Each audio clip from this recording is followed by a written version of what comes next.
Welcome back to White Shoulders Boar Goats. We have all kinds of interesting things for you today. Enjoy the show. Looky there, brand new babies. That's the little girl, and the little boy's already found the milk.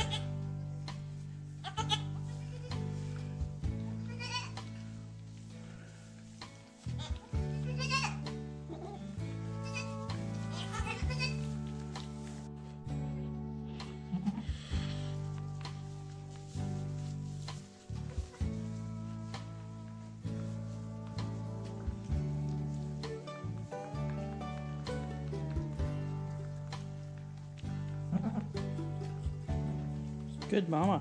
Here comes the nosies.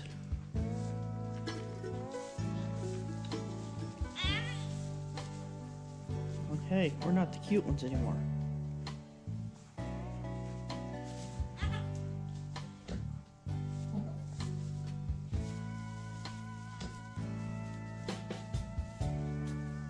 You hear that snorting, that's her telling them to go away.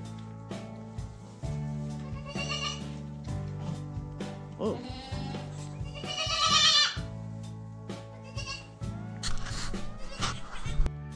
Check out these new LED lights we're going to put in the barn to see how bright they are inside the barn. Maybe make it like daylight so I can do more videos. But I just got them in the mail, opened them up, they're pretty cool looking, and we're going to put them up. So I go into the barn and I have discovered that Hannah has escaped with her children and was outside, and so I had to go and find her. Alright, I found them, got them back, roped back in there. Have to fix that so they can't get out. Not that they're not allowed out, it's just that she has another day before I'm going to turn her out. There's Holy Terror. So you see it's kind of dark in here right now, so I'm going to put these lights up and see.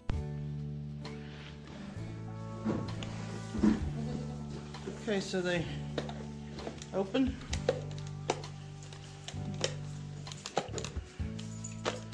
Look like little fan blades.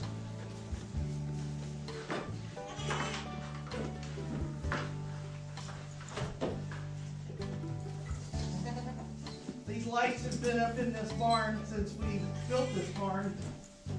So about 9 years I've never changed the light bulbs.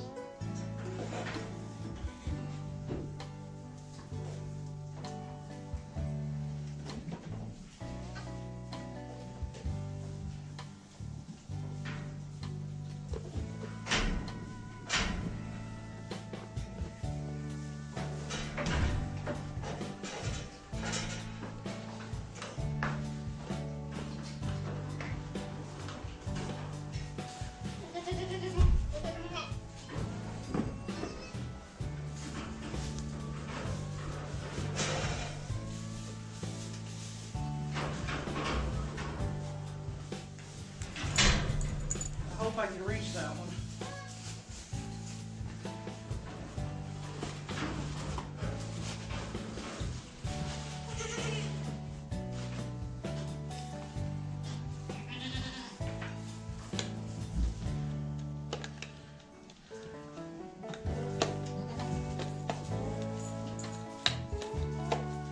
Has a little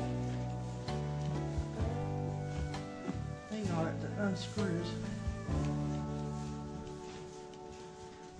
Well, the other one unscrewed.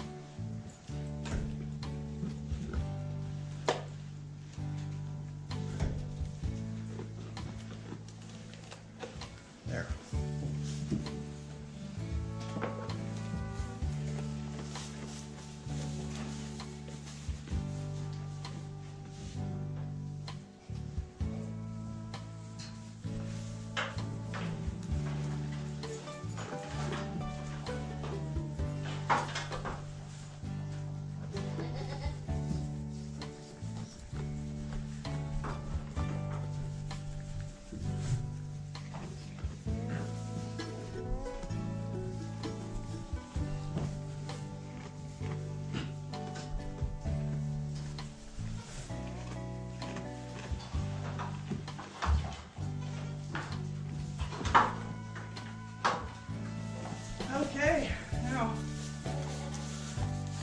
gonna turn them on.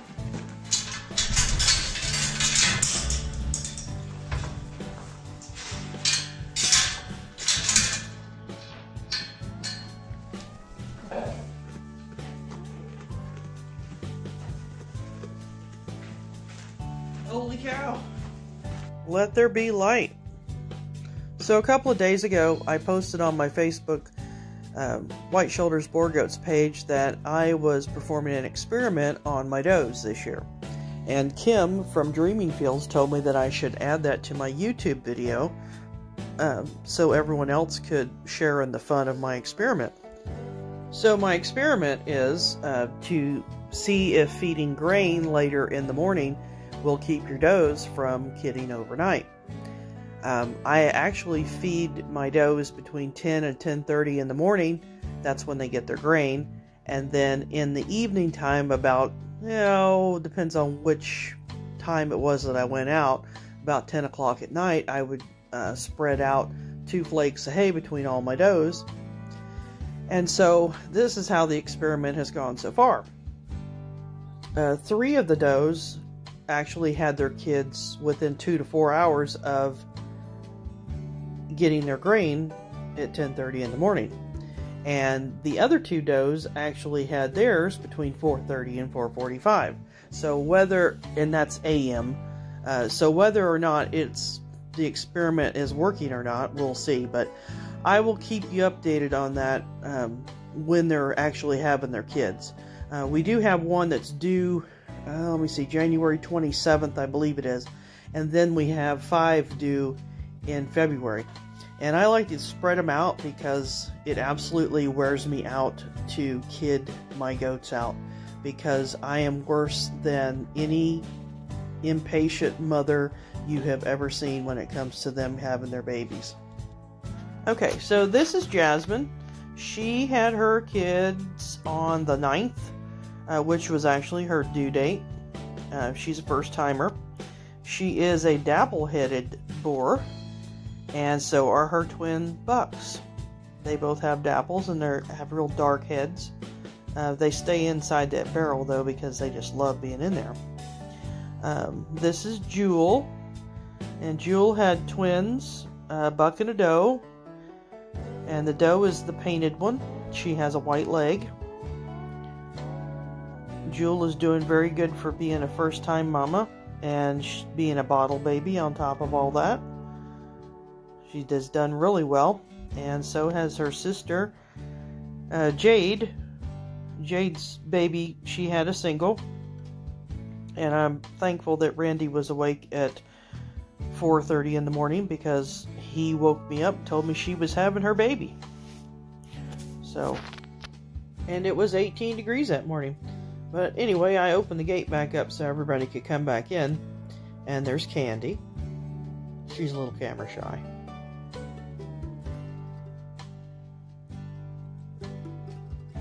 So tomorrow I have planned possibly to give shots because a few of those girls need their shots yet for their upcoming kiddings. She's not due until the end of February, so she won't get her shots yet. She's due the middle of February. She's due the last part of March. So it's actually a pretty day outside, sunny, and in the 40s. But these guys, they're still in the barn because they are still bonding with their babies. And I want to make sure that they are very well bonded with their babies before I let them out with the rest of the herd. So, since Little Miss over there decided she was going to escape, we have to fix the panel. These are just dog panels. You just put them together with clamps. Here's a clamp. So I pretty much just need this and a 1/2 wrench, and then I can fix this.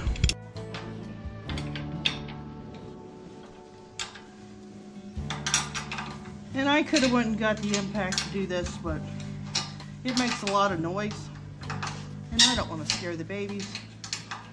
So I use a wrench. And I'm not the professional wrencher, but I get stuff done. Now, she shouldn't be able to tear that up. These are my kidding pins, or claiming pins, or jugs, whatever name that you have for them. Mine are 4 feet wide and 6 feet deep. They're connected with clamps like you saw earlier. I clamp them together. They are attached to the walls with plumber's tape and screws. They won't go anywhere, usually, unless I don't put enough clamps on them. These pins are big enough for a doe and triplets. Each pin has a barrel, whether it's heated or not, and a water bucket. I take the feed buckets in and out. That's just a safety thing, and I actually measure out all the feed, so it's just easier for me to take the buckets out so that I have them in the feed room. I call them kidding pins, but really they kid out in a larger open area. If I know one's going to kid or they're getting close to it, I'll lock them all up at night just so I don't have to go look for them. I have a barn camera so I can see them on camera. My husband watches on camera.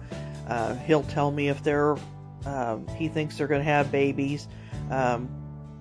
But I put them in these pens so that they can bond with their kids. First-time mothers will stay in longer than the seasoned mothers. I usually keep them in the pens about 3 to 5 days. It depends on the doe and the kids. But in these pens, they learn to get to know each other. So that's why I use them. Warming barrels. We have 4. My husband wired them up. He did a really good job. He says that you should always use the porcelain fixture and not the plastic fixture, because the plastic fixture will melt and crack and the bulbs will fall out of them. I only have 2 barrels plugged in right now, and the only reason for that is because they're in the north doorway of the barn. Otherwise, the other ones are not even plugged in. The babies still go in them, but they're not plugged in. The babies do like to hide, so they go in the barrels. Their mothers will go in after them and get them to come out to nurse. I do not put the babies inside the barrels just because they need to learn how to nurse before they go in that barrel. Unless it is 20 below zero and I have seen that they nurse, I will not put one in the barrel. And even then, I'll go out every couple hours to pull them out to make them eat.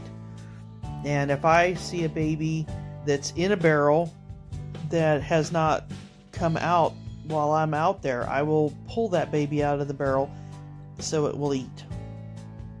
I also have a box that is a heated box. It's actually one of those totes from the cages that I cut a couple of holes in, and I took the lid off of it and I attached the porcelain fixture to the lid so that I could unscrew it and take it out if I needed to change the bulb or not. And I'll actually have to show you how I did that one too, and another time. But anyway, I hope that you enjoyed this video, and please do not forget to like and subscribe, and we'll see you next time.